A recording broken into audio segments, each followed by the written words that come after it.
Hello everyone, and welcome back to WW2 Pilots. Hello, I am your host, and today we will delve into one of the most critical and fascinating intelligence stories of all of World War II. Prepare to discover how we, American pilots, analyzed a Japanese fighter plane, what we affectionately called the Duck for a reason you'll soon understand, and the shocking truth we found inside. This discovery not only saved countless lives, but also turned the tide of air warfare in the Pacific. I remember well the early years of the war, when the Pacific theater of operations was a nightmare. Reports came from everywhere. The Japanese Mitsubishi A6M fighter, which we codenamed Zeke, although the world knew him simply as Zero. The Zero was a ghost. The combat reports were depressing. Our F-4F Wildcats and P-40 Warhawks couldn't compete. The Zero was incredibly light, a ballerina in the air. It could make such tight turns that if we tried to follow it in a classic dogfight, it would be on our tail in seconds. It was like trying to catch a mosquito with a truck. Many of our best friends and squadron mates were shot down, returning with incredible stories about the Zero's superior maneuverability and seemingly endless flight range. There was a myth, an aura of invincibility that hung over this aircraft. We didn't know how to face it. We didn't have a manual, a guide, a weak point to exploit. The only thing we knew was do not. Never, under any circumstances, attempt a turn battle with a Zero below 20,000 feet. Troop morale was low. Air supremacy was crucial, and the Japanese held it with this aircraft. Our engineers and designers were at their limit. We needed to know how they managed to build such a light fighter with such a long range. We needed one. We needed a Zero intact, but that was an impossible dream. The Japanese had a strict policy.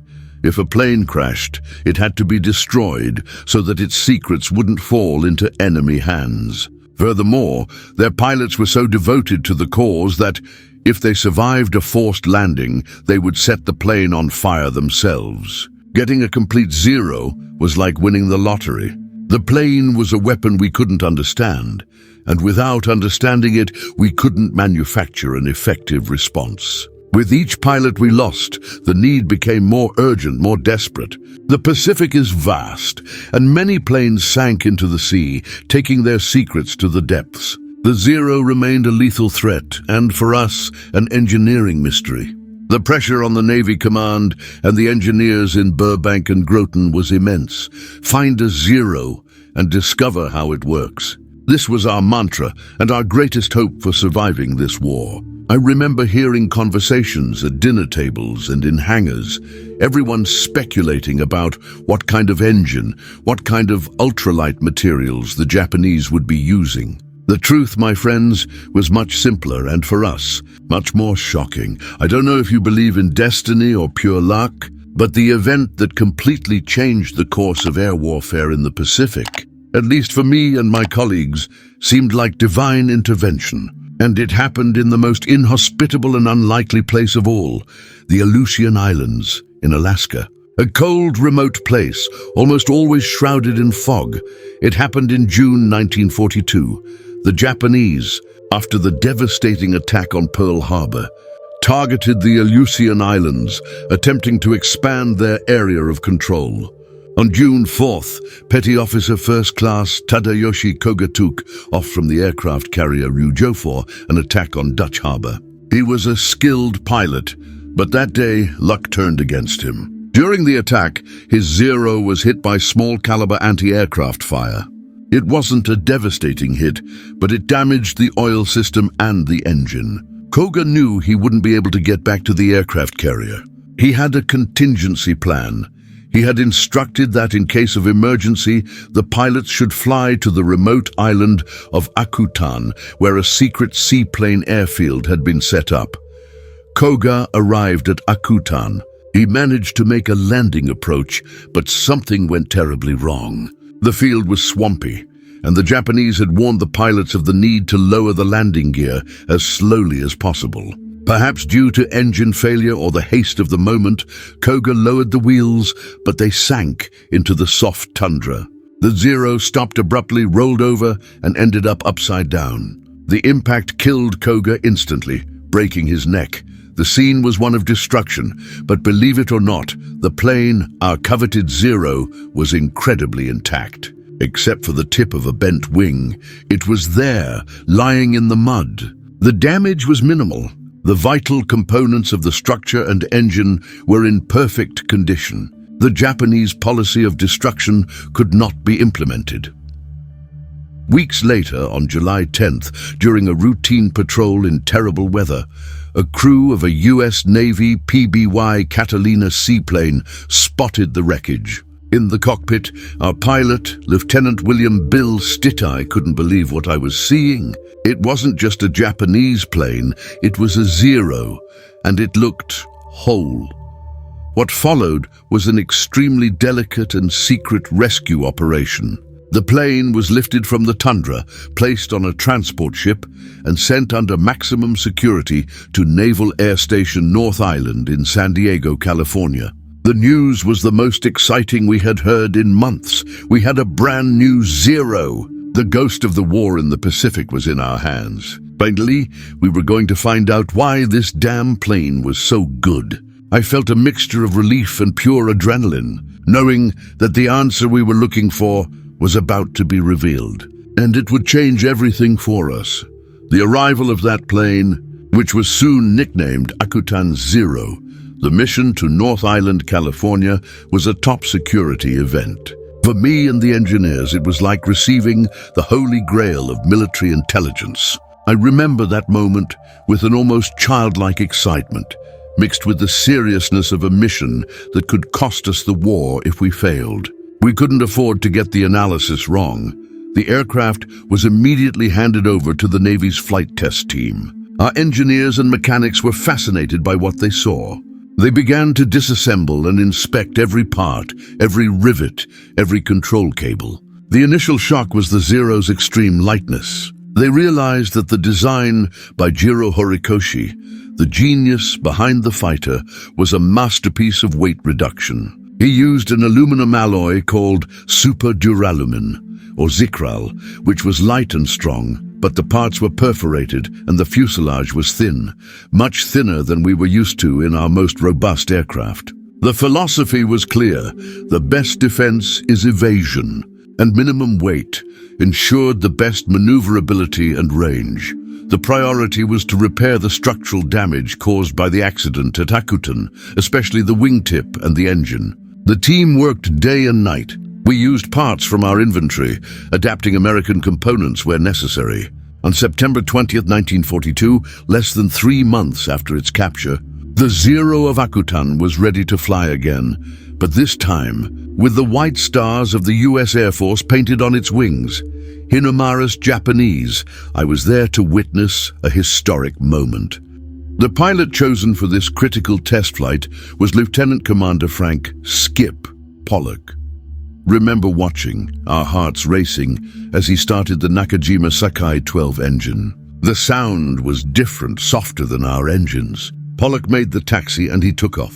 And he flew the Zero like a Japanese pilot, simulating the battles we had reported. He attempted the famous tight turns, the loops and the dives. And it was in the skies of California that the first shocking secrets, they began to be revealed long before we completely disassembled the aircraft. Pollock landed, and upon exiting the cockpit, his eyes were wide. He confirmed everything we feared at low speed. The maneuverability was phenomenal. But he also gave us the first piece of the puzzle that would change everything. He's a beast at low speeds, but above 200 knots, he stiffens. The control surfaces lock up, and he can't come out of a dive as fast as we can. This information was worth its weight in gold. The Zero was too light to withstand the high-speed stresses, a flaw the Japanese traded for agility. From that moment on, we began to understand the Japanese trick. I always say there's a difference between what you theorize and what you do, this with his own eyes. During the initial flight tests, Lieutenant Commander Pollock confirmed the advantages of the Zero, but also gave the first hints of its weaknesses at high speed. However, the real shock What truly made us understand the philosophy of sacrifice behind that fighter jet came when the engineers conducted the detailed analysis and structural inspection on the ground. That was the moment we opened the fuselage of the Japanese Duck and saw the stark truth. When we started to take apart the panels and look at the cockpit, the silence in the analysis room was deafening. What we discovered was the total absence of armor for the pilot. Our fighters, even the oldest models, had reinforced steel plates, often behind the pilot's seat, to protect him from fire coming from the rear. In the Zero, nothing, just the thin aluminum frame. The pilot sat in a chair that offered the same protection as a garden chair. Japan had made a radical design choice, prioritizing speed and maneuverability over pilot survival. It was the kamikaze doctrine even before the term was formalized. The machine was more important than the man. The surprise continued when we inspected the fuel tanks. This was Zero's deadliest secret, and the reason why we in the field started calling it sitting duck.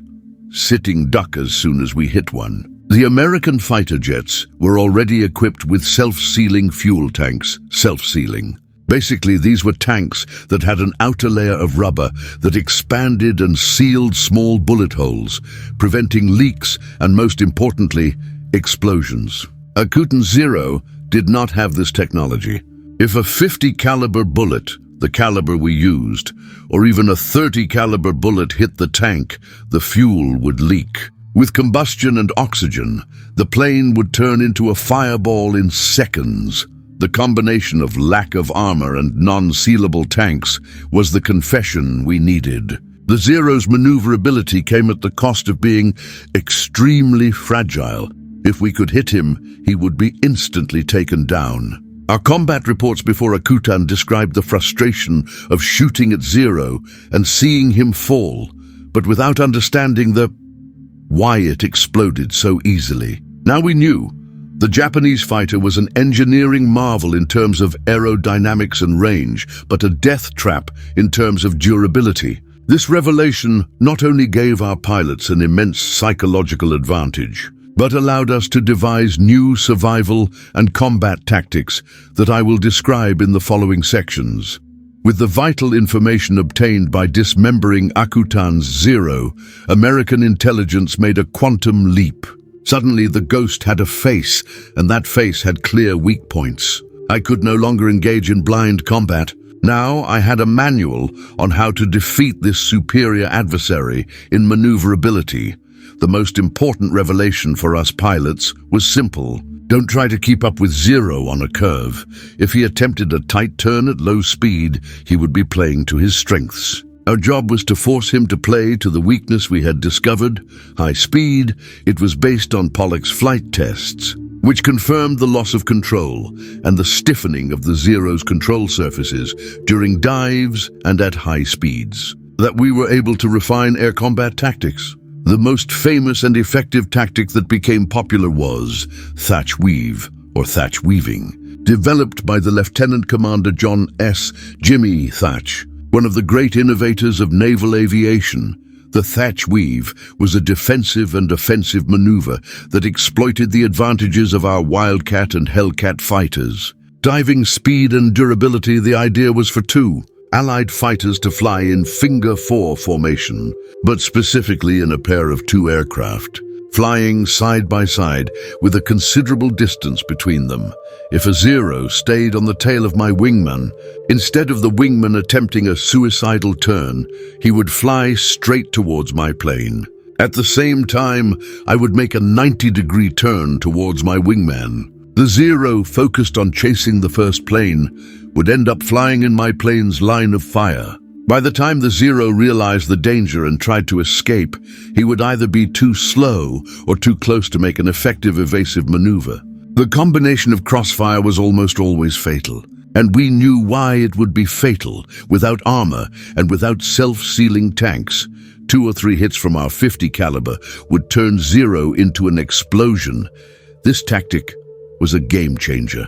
It transformed the Zero from an unbeatable predator into prey that could be ambushed and destroyed. The information from the Akutan Zero, which exposed the aircraft's fragility, was the catalyst that gave us the confidence and tactics needed to stop losing control of the skies. From that moment on, the battle went from a dogfight, for a fight of attack and evasion, hit and run. We no longer fought. We hunted.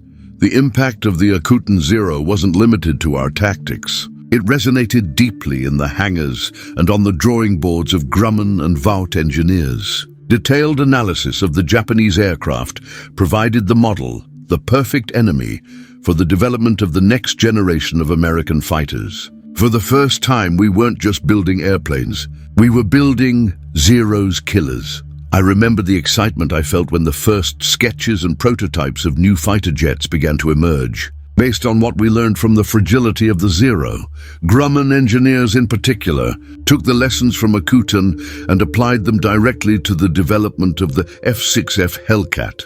The Hellcat was our direct antidote to Zero. What was the priority in the Hellcat's design? Simple durability and firepower. We knew the Zero was fragile, so we built the Hellcat like a tank. It was robust, armored to protect the pilot, and had the safety of self-sealing fuel tanks. Our pilots could take a surprising amount of damage and still make it home. I remember a popular saying that emerged at the time: a Hellcat can withstand what a Zero can't even dream of facing. Besides durability, there was the engine. The Hellcat was powered by an incredibly powerful Pratt & Whitney R2800 double Wasp engine, which gave it ascent and dive speed far superior to Zero's. We knew Zero's weakness was high speed. Hellcat was designed to force Zero to climb and dive, where Zero would slow down and lose control. In a vertical confrontation, Zero was the sitting duck we had analyzed. The same principle applied to the development of Vought F4U Corsair with its inverted gull wings and an even more powerful engine. The Corsair became the fastest fighter in combat in the Pacific. It was perfect for the tactic of boom and zoom, dive in at high speed, fire all our .50 caliber ammunition, and use the superior speed to ascend again, leaving the Zero behind, unable to follow us at high speed. In essence, the Akutan Zero was our glue. It provided the specifications for the perfect fighter against it. The era of Japanese dominance was ending. The new fighters, heavier, armored, and designed with the wisdom of enemy aircraft, leveled the battlefield. The Zero was a masterpiece of 1940. The Hellcat and the Corsair were machines of 1943, informed by unprecedented intelligence, the capture and analysis of the Akutan Zero. Although a relatively discreet event in the Aleutian Islands compared to the major naval battles, had a psychological and strategic impact that is impossible to overestimate. For us pilots, it wasn't just about tactics or new aircraft. It was about moral change. Before Akutan, the Zero was seen as an unbeatable demon. Engaging in combat meant confronting an aircraft that seemed to defy the laws of physics in maneuverability. Allied pilots flew with the constant tension of knowing that, in a close battle of turns, they were at a critical disadvantage. Fear and uncertainty were our constant co-pilots. Many experienced pilots crashed simply because they lacked concrete information about how the Zero functioned. When reports analyzing the Akutan Zero began to circulate, detailing its lack of armor, structural fragility, and, crucially, the vulnerability of its fuel tanks, that aura of invincibility crumbled. The demon was revealed as something fragile. Suddenly, the Zero was no longer a ghost. It was just a light aircraft that we could destroy with just a few well-placed hits. I clearly remember the feeling of relief and the newfound confidence that this instilled in our squads.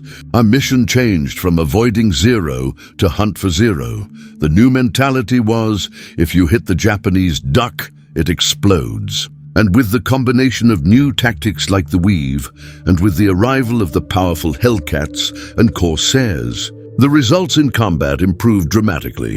In 1943, the combat loss ratio in the Pacific began to swing decisively in our favor. The Hellcat, in particular, would achieve a kill ratio of 19 to 1 against Japanese aircraft. Much of this success can be traced directly to Petty Officer Koga and his forced landing. Had he managed to burn the aircraft, or had it sunk into the sea, the development of our tactics and our new fighters would have been delayed, and the cost in Allied lives would have been much higher. The Akutan Zero was not just a captured aircraft. It was a piece of intelligence that demystified our main enemy in the air, allowing us to develop the tools and confidence necessary to regain control of the skies and ultimately win the war in the Pacific. It is proof of the importance of intelligence and analysis on the battlefield, showing that brute force is not always the answer, but rather in-depth knowledge of your adversary. We've reached the end of this incredible story, but the legacy of the Akutan Zero is something that resonates to this day in aviation history books. That plane, flipped upside down in a remote Alaskan swamp, became the instruction manual that allowed us to turn defeat into victory in the skies of the Pacific. In retrospect, what shocks me the most is the design philosophy. What we found was that the Japanese created a technologically advanced aircraft for its time. Light, fast and with long range, but with a fundamental flaw: the neglect of pilot protection and durability. They prioritized aerobatic performance over battlefield survivability. While we Americans invested in armor, self-sealing fuel tanks, and more powerful engines so that the pilot could return to base. The Zero was a reflection of a combat doctrine that accepted sacrifice as part of the plan. Upon uncovering this, the Zero lost its main advantage and became a target. The fate of the Akutan Zero is an interesting little epilogue. It flew tests against virtually every new U.S. fighter, teaching our pilots the best tactics against real aircraft. Sadly, the Akutan Zero itself met its end in 1945. It was destroyed in an air taxi accident while being piloted by a second lieutenant at the test range. Although the original aircraft was lost, parts of it were recovered and are now in museums across the United States, serving as a physical reminder of the turning point in aerial warfare. The story I told today is one of my favorites, as it perfectly illustrates how intelligence and adaptation overcome mere initial superiority. Zero was a challenge, but thanks to the luck, analysis, and innovation of men like Thatch and the Grumman engineers, we managed to master it. And there you have it, folks. The incredible and shocking story of how the Japanese duck handed us the key to victory in the Pacific. If you enjoyed delving into this crucial moment of World War II, don't forget to subscribe to the channel WW2 Pilots and turn on notifications so you don't miss any of our videos. Leave your like if you believe that intelligence triumphs over strength, but the history of war isn't just made up of fighter jets. In our next video, we'll take a break from the roar of the engines and explore a lesser-known but vital side of the American war effort. How farms and ranches were transformed into war machines supplying the front lines, and what the V for victory meant for rural workers. You won't want to miss this unique perspective. Leave a comment below saying which fighter jet you think would be the winner if the Zero had armor. Thank you so much for watching, and see you in the next video.